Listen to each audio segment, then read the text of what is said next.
Now, when you finally revealed who is causing you bad luck and who is sending negative vibes to you, we are going to banish that person, to stop talking, to stop interfering in your life with these simple ingredients and with this simple spell.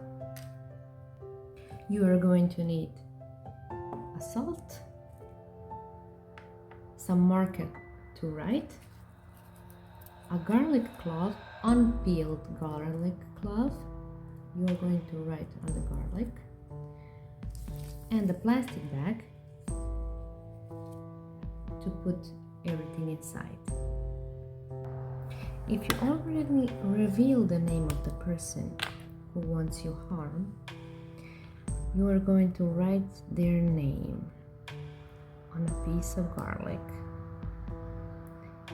If you didn't reveal, I will share a link in my comment how to reveal a person's name.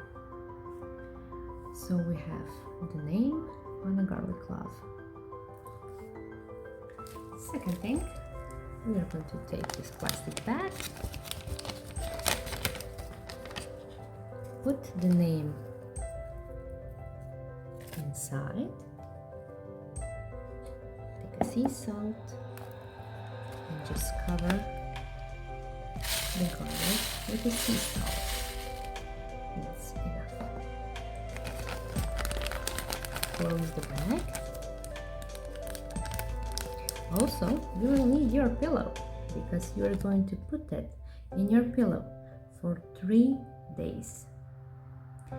And let's see what happened. Like and subscribe to my content as I post every day. Thank you, good luck, and blessed be.